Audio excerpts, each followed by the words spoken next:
If you are in the market for an entry-level Mercedes in 2021, your options are between the A-Class or the CLA, which is what we have today. Ladies and gentlemen, welcome back to Adam Drives LA, where I drive the coolest cars on LA's most iconic roads. Today, we are in the hills above Burbank, which offers a bunch of gorgeous roads for athletic driving. That is where we're taking today's car, which is the 2021 Mercedes Benz CLA250. Now, if you are looking into getting into any entry-level Mercedes, BMW, Audi, or anything in between, you're going to want to watch this entire review because I'm going to go over the pros and cons of this car in depth. Now, if you enjoy these kind of quick reviews where I discuss the interior, the exterior styling, and the drive of the car, and then I tell you if I believe you should buy one or not, please do me a favor, consider subscribing to the channel. And while you're down there, hit me with the thumbs up, smash the like button to help me with ranking on YouTube. Without any further ado, let's jump right in.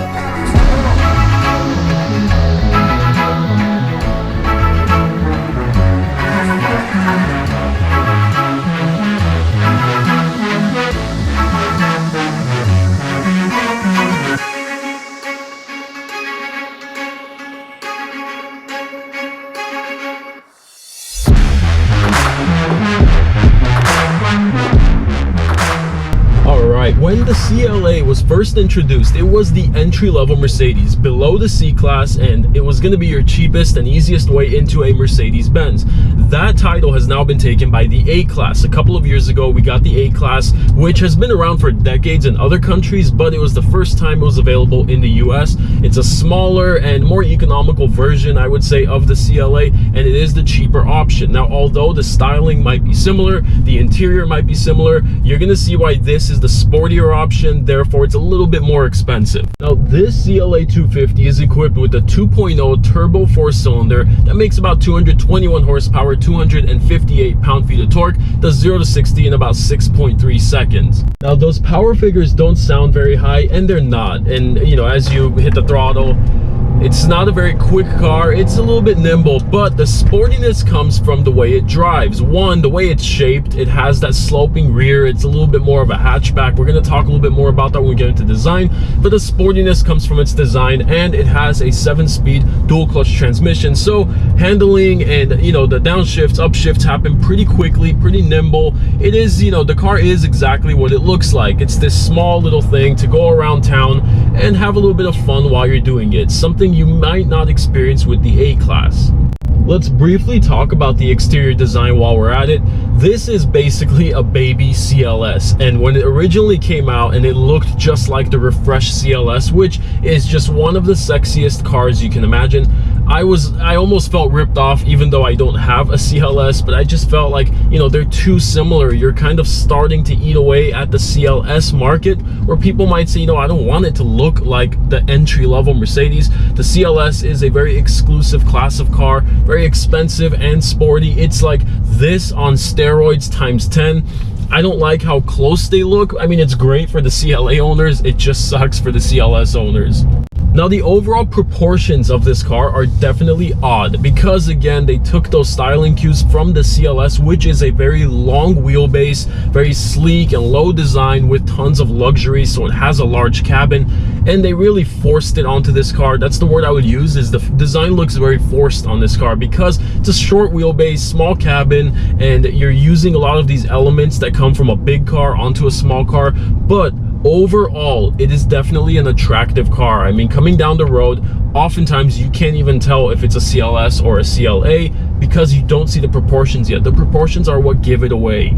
Now, when you get this car in a white or a red, it looks like a kind of soft, all-around, you know, go-around town car. Doesn't look very sporty. I think this denim blue might be the best color to get on this car. Maybe a rich black color as well, because these add a lot of kind of masculinity to it, the sportiness, and this car is supposed to be that. The A-Class should be reserved for those softer colors, that softer look.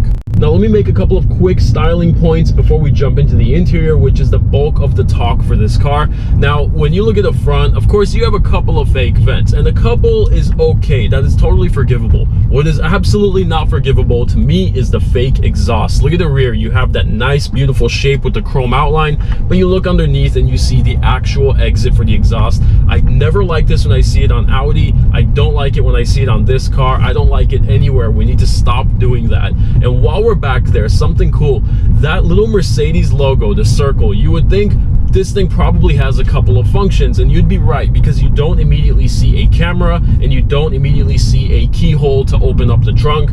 That does both of them. So if you push it, it opens up the trunk. But when you go into reverse, look at this. How cool is that? The little camera props out, gets you an amazing clear vision, which we're going to talk about when we get into the interior of this car. But I like that they've hidden a lot of things, make the back of this car look really clean and minimal. And finally, from the exterior, looking at the overall shape of this car, you'll see why Mercedes-Benz chose to call this a coupe. It's because they've given this really sloping rear end, which when we get into the interior, you're going to see just how many sacrifices came with that. All right, let's hop into the car. Now, when you get in, the first thing you notice in the cabin is the materials they've selected. It is gorgeous, and it's on the steering wheel, the dash in front of you, the center console below you.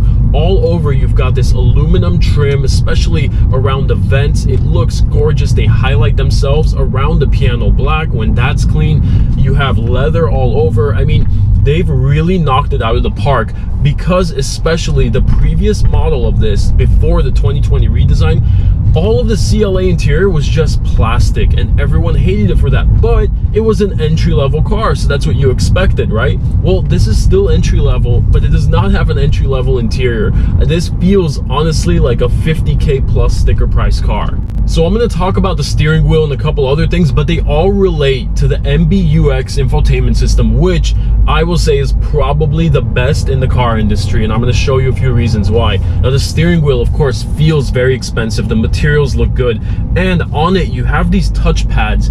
These you can actually scroll over. They're just flat. You don't really need to press them. You don't need to do anything. You just swipe over, up and down, left and right. And look at this. You can change what's in the gauges. You can change what's being displayed in the center. It's an entirely digital dash, and the infotainment itself, there's no physical buttons up there. They're all going to be down below on my right side, but you do have an entirely digital display. Now, there are two separate screens. One is for your gauge cluster and one is for the general infotainment. They're separated. You cannot connect them into one long screen like some other Mercedes models. Now, there's a very odd thing with this MBUX, and it's just overkill. So check this out. I can control the entire system basically through the steering wheel, right? By swiping up and down, left and right. Then I can also do it by physically touching the touchscreen monitor. Then I can also do it down here by using the touchpad on my right. All of them can control the same things. I don't need 3 different ways to do the same thing. 1 or 2 is fine as long as they work well. All 3 of these work very well. I can't say they're not responsive. I can see myself kind of using all 3, but I think it's a little bit overkill. Here's the absolute coolest thing about this touchpad on my right.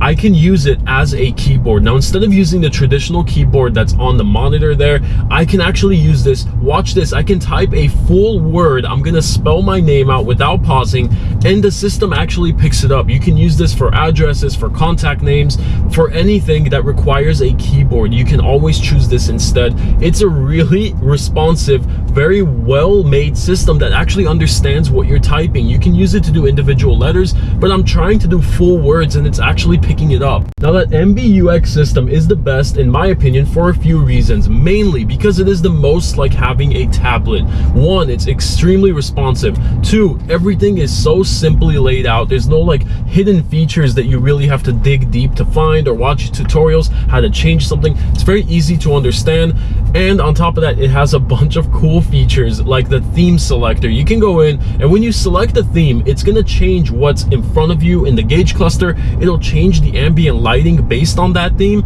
and it'll change what's in the background on the main screen that you have up here. Besides all of that, it's just overall the most crisp, the most kind of responsive and easy to use system I've seen of any manufacturer in the last couple of years. Now, that touchpad on the bottom here, when I do swipe through it, it gives you this feedback sound. I'm not clicking anything, but if you can hear it, that's just me swiping right and left, and you hear this sound. each time I like when something that doesn't require a physical push, it's just a touch like a monitor or anything, gives you some sort of feedback. It makes you know that it's working, and if anything does lag, you know at least that it did register your movement. It's just taking time. Now, for such a small car with such a small surface area on top, this does have a nicely sized panoramic roof. And finally, on the steering wheel coming out is the gear selector stock. It's kind of odd. It reminds me of, you know, my dad's Buick back in the 90s when it had the column shifter. But, you know, it's not a column shifter. It's nicely done. You just kind of tap it up, down, you push it in for park. It's a nicely done system. It hides the gear selector. Right now, that is my favorite thing, when companies find a way to hide the big, ugly gear selector that we're all used to seeing. Now, as we jump into the second row of this car, we need to talk a little bit about how much space there is. This is definitely not a tall person's car. I am incredibly uncomfortable in the car, and you know, I have my hair up, but I feel it constantly touching the top up here on the fabric. I have my seat pushed down to the lowest possible position, and I'm still feeling really claustrophobic in here. This is a nice car to be in if you fit in it well. I don't, so I would suggest if you're, you know, over 6 feet tall, it's already kind of a no-no. You don't want to get into this car. You're just not going to be as comfortable as you would be in maybe the next level, which would be the C class. Now, with that said, we're going to watch me try and get into the rear with the seat exactly where I have it now. It is not only incredibly tight to get in, but you'll see once I maneuver my leg in, now my shoulder is just pushing against the top of the car because it has that sloping roof line. This is why they wanted to call it a coupe, because they had to add that. Now, again, this goes back to, you know, the CLS has that, but it's such a longer, bigger car in general. The cabin just has so much more space, so they're able to do it, look sleek, and still have plenty of headroom. This car, I mean, every single thing back there is sacrificed. My legroom, headroom, ingress, egress, getting in and out. I mean, it's just awful in this car because of that sloping rear end, because Mercedes wanted to invent a new word for cars like this. It's a four-door, but they still want to call it a coupe. That word is reserved for two-door cars. I don't know why everybody wants to start calling these cars coupes. And the rear seats are basically what you expect from an entry-level car of any manufacturer. They're just not very roomy. I mean, the legroom and headroom is just atrocious, but if you fit well in there, yeah, I guess it's a nice place to be. You're kind of cocooned in with that sloping rear end, and it matches the rest of the interior. And finally, just to make some quick points about the driving of this car, we are up in the Burbank Hills, as I mentioned, and it's generally a responsive car. The throttle, I mean, when you hit it, it has that 7-speed dual clutch, so even though there's not a ton of power, whatever power there is comes pretty quickly. It comes when you need it. Now, the steering is okay. I can feel it. It's not as nimble as, say, the 3 Series that I drove recently. It's definitely, you know, you lose a little bit of what BMW has, which really is the ultimate driving machine. These are a little bit more comfortable. Again, entry level, you're just not going to get the sharpest of anything. You're not going to have sharp steering. You're not going to have the sharpest acceleration, and, you know, some things in the interior, space, all of that, you're just gonna miss some of that because you're in an entry-level car. But again, for what it is, for an entry-level car, this probably is as good as it's gonna get. Now, I've been driving the CLA around for hours today, and I think it's a good time to tell you my conclusion whether I think you should get one or not. Now, it does have a price tag of about $37,000. Now, if you're in that price range and you're looking for a compact yet luxurious sedan, I'm going to tell you why this is absolutely the one you should get. And the reason mainly is because of its competitors. Now, I'll tell you what I mean. So first off, this absolutely is an impressive car. I'm not taking anything away, literally, other than the headroom and legroom. If you can put up with that, and having rear seats that are just extremely compact, if you can put up with that, I'll tell you why this is the compact sedan to get.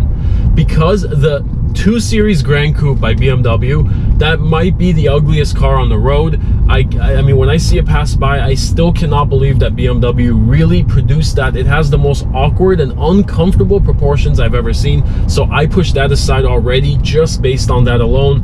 The interior, maybe it's a little bit bigger than this, but that's because of the cost of having such a hideous car. I just can't get past the looks of that car, so I pushed that one aside. The A3 from Audi, I've spent time around that car. I've driven it. I've been driven in it by a friend for a few days. and I have to tell you, it just doesn't feel luxurious at all. There's just nothing that's luxury about it. It almost feels like Audi decided, you know, we need a car in this range, but we're not going to throw all these Audi parts at it. It doesn't have anything really that feels luxurious. So when you get into this and you say, okay, all of them have compromised headroom and legroom, but which one is going to be the nicest place to spend time in, the best looking car? And in that range of these small, compact, luxurious sedans, those two are just not even close. It's just not even a fair playing field. The Mercedes CLA definitely takes the cake in this class. And with all that said, that wraps up yet another review. Thank you so much for watching. I do want to hear from you in the comments if you have driven any of these three cars, the BMW 2 Series Gran Coupe, the Audi A3, or the CLA250. I want to hear from you. What do you think? Because to me, it's an absolute knockout, no questions asked. This is the winner. But is there something I'm missing about the other two cars? Because I have spent some time around them, I do have a pretty strong opinion, but if there's something I'm missing, there might be. So I want to hear from you in the comments if you do have experience in any of these cars. Once again, thank you so much for watching. Follow me on Instagram. The handle is AdamDrivesLA. I post cool behind the scenes content, things you won't see on my YouTube channel, and I do contests and giveaways there. And without anything else, thank you so much. I will see you in the next car.